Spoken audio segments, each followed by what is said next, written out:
안녕하세요. GM 인테리어 디자인입니다.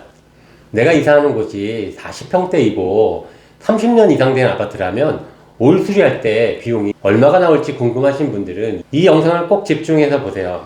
우선 좋아요랑 구독은 공짜니까 한 번만 눌러주세요. 인테리어 금액은 단순히 얼마냐라고만 생각하면 안 되는 게 어느 정도의 공사를 했느냐가 중요합니다. 여기 고객은 4인 가족으로 초등학생과 유치원생 2딸과 그리고 40대 초반의 부부입니다.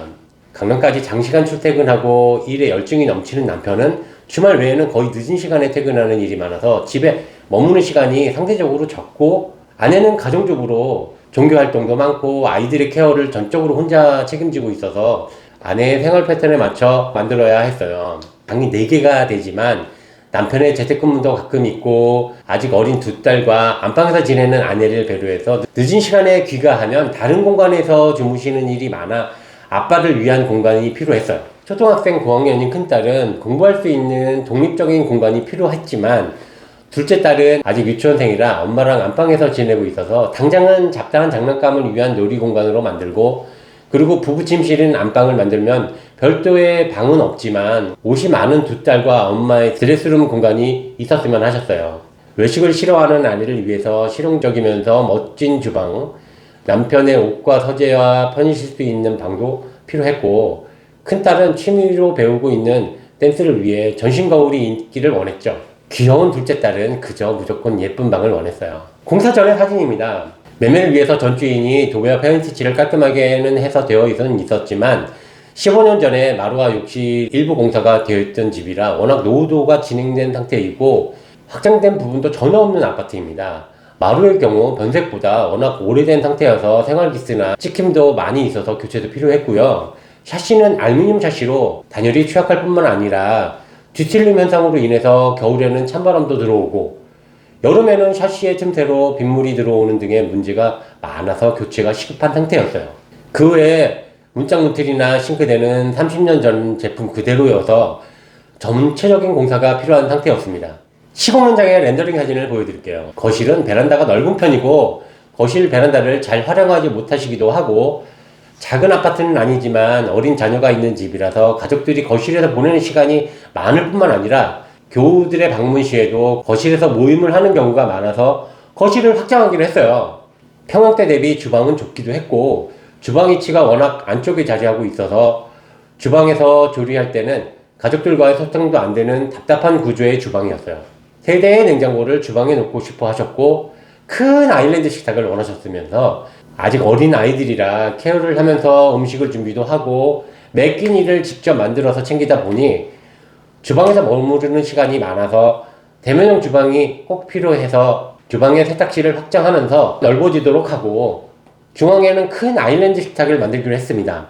딸들의 경우에는 엄마 옆에서 조절거리면서 엄마랑 같이 간식을 만드는 일에 함께 하기도 해서 주방의 공간이 무척 소중한 공간이기도 했어요. 여자만 3명이다 보니까 현재 옷장도 부족하지만 아이들이 커갈수록 앞으로 더 부족할 수밖에 없습니다. 여분이 방이 있다면 별도의 드레스룸을 만들겠지만 안방의 안쪽에 가벽을 세우고 드레스룸을 만들고 디귿자형 시스템장을 설치해서 의류 등의 수납력을 높이기로 했어요. 고객과 거의 2달 동안 소통하고 설득하면서 진행한 현장이었어요. 아내분이 중간에 이것저것 바꾸고 싶어 하시는 걸 설득하면서 밀어붙였지만 시공 후에는 아내가 정말 좋아하셨죠. 아파트의 시공 현장은 클라이언트의 특성에 맞는 인테리어를 위해서 그에 따른 디자인도 정하고 구조 변경 등과 적당한 자재 제한과 선택을 통해서 견적을 산출하고 공사를 합니다. 인테리어는 워낙 적지 않은 비용이 들어가는 것이기 때문에 하고 싶은 공사를 모두 다 하지 못하기도 하지만 이번 현장은 고객이 원하는 부분들을 최대한 반영하면서 디자인도 제안할 수 있었던 것 같아요. 자, 이제 여러분이 제일 궁금해하시는 견적서를 공개합니다. 지난편에 설명드린 것처럼 세부 견적서라면 고객이 견적서로 공사의 품목별 금액을 얼마인지 알기 어렵기 때문에 누구나 보기도 쉽고 공사 금액을 이해하고 선택하기도 쉽게 저희는 품목별 견적서로 요약 작성해서 드립니다. 품목별 견적서는 현관 중문을 한다고 하면 중문 가격과 파티션 설치, 유리 설치를 묶어서 단품으로 금액을 산출해서 작성하니까 현관 중문으로 인한 비용만 이해하기 쉽고, 거실 확장 공사라고 하면 보일러 배관 공사, 단열 공사, 몰딩 공사를 묶어서 금액을 산출하니까 거실 확장 공사를 안 했을 때 그 품목만 빼고 산출할 수 있어서 이해하기 쉬울 거예요. 견적서가 한 장으로 요약본이다 보니 글자가 좀 작아요. 확대해도 영상이라 잘 안 보일 수 있어서 중요한 부분은 설명으로 해드리겠습니다. 우선 제일 먼저 하는 공사가 철거죠. 여기에서는 바닥재인 마루철거가 114만원이었고요. 기본 철거로 싱크대, 신발장, 욕실 2칸, 몰딩과 걸레바지, 전기 조명, 붙박이장, 방문과 중문, 벽장 등의 전체 철거로 192만원이 소요됐습니다. 그리고 전체 샤시는 LX 지인 샤시로 26mm 로이 유리로 1485만원과 거실 양쪽과 주방의 확장 부위에 터닝도어 3조가 225만원이었고요. 확장 공사에는 거실 확장과 작은 방, 주방 확장 이렇게 3군데 확장 공사로 세탁실 안쪽으로 이전하는 설비 공사, 보일러 배관 공사, 미장 공사, 단열 공사들을 포함해서 834만원과 확장 행정과 신고 및 주민동의 비용으로 80만원, 총 확정 관련 비용만 914만원이었습니다. 도배 비용은 전체 LG 실크 벽지와 인건비, 퍼팅비 포함해서 480만원과 바닥재는 에디톤으로 거실과 방 전체 630만원 들었습니다. 필름 공사는 현관문과 목공 부위의 필름 시공 비용이 35만원과 현관 중문 원슬라이딩 도어와 브론즈 유리 포함해서 140만원이었고요. 목공 공사에는 몰딩과 방문 교체, 거실 천정과 간접 등을 위한 단차 공사, 거실 전면과 주방 벽면의 템버보드 포인트 공사, 안방의 가벽과 기타 목공 공사로 890만원이었습니다. 가구 공사에는 싱크대가 한샘 유로 터치 블랙 제품으로 1385만원과 현관장이 79만원, 붙박이장 3곳과 드레스룸 공틀 가구 도어 3개소를 한샘 밀란 무드 화이트 제품으로 590만원이었고요.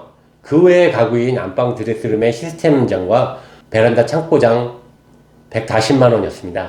욕실의 경우 거실 욕실은 기본 방수와 타일 공사, 그리고 한샘 바스 세트로 430만원과 안방 욕실은 타일 및 젠다이와 한샘 바스 시공으로 420만원이었습니다.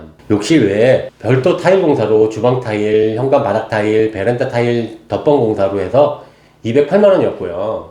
전기 조명 공사에는 전기 배선 공사와 타공 작업, 스위치 콘센트 등의 자재 포함 175만원과 등기구 자재 비용으로 121만원으로 전기 조명 전체 비용이 296만원이었습니다. 그리고 방문 손잡이 교체와 베란다 수전, 건조대 등의 마감 비용과 입주 청소 비용으로 95만원, 그리고 공정별 폐기물 처리 비용 115만원과 기타 비용과 공과 잡비 비용 180만원까지 해서 부가세 별도 9,179만원으로 부가세 포함한 최종 금액은 1억 90만원이 최종 비용이었어요. 인테리어를 20년 이상 해온 저의 경우에도 아무리 같은 평형대의 아파트라 해도 금액이 똑같은 경우는 한 번도 없었어요. 현장마다 각기 사이즈도 다르고 고객의 취향에 따라 자재의 종류나 디자인이 같을 수가 없기 때문에 같은 금액일 수가 없어요. 이번에는 가구나 목공공사, 확장공사 등과 자재 또한 LX의 샤시, 벽지, 바닥재, 한샘의 주방과 붙박이 가구 등이 들어간 경우였기 때문에 다른 일반적인 공사와 비교해서 저렴하게 공사한 현장은 아닙니다. 참고로 48평 아파트에 대체로 많이 하는 공사 비용은 7에서 8천만원 선입니다. 물론 샤시에서부터 전체적인 기준으로 말씀드리는 거지만 이번 현장과 같을 수는 없겠죠. 이보다 더 이하 금액으로 하시는 분들도 많기는 하지만 더 비싸게 하시는 분들도 꽤 있어요. 예를 들어서 이 정도 금액에 시스템 에어컨을 방마다 설치하겠다고 하시면 그것만 해도 에어컨의 대수에 따라서 몇백만원 추가되는 거예요. 여러분의 집을 인테리어 할 때 업체에서 여러분의 요구사항에 맞춰서 다른 견적이 산출되는 것이기 때문에 다른 집이 얼마에 공사했는지는 중요하진 않습니다. 여러분의 취향이나 예산 범위 그리고 필요한 공사 내용에 따라 금액이 나오는 것이고요. 금액보다 얼만큼 꼼꼼하게 공사하는지가 더 중요한 거죠. 이번 영상은 47에서 48평 아파트를 고치는데 이런 집은 얼마가 들었을까 궁금해서 보셨겠지만 여러분들의 취향이나 예산이 이와 같을 수는 없으니까 참고는 하시고요. 우리 집을 고친다고 하신다면 고치고 싶은 부분을 꼼꼼하게 메모하시고 인테리어 업체와 상의하시고 우리 집에 꼭 필요한 부분이 어떤 공사인지 체크하시고 공사를 의뢰하시는 데 도움이 됐으면 좋겠습니다. 이상입니다.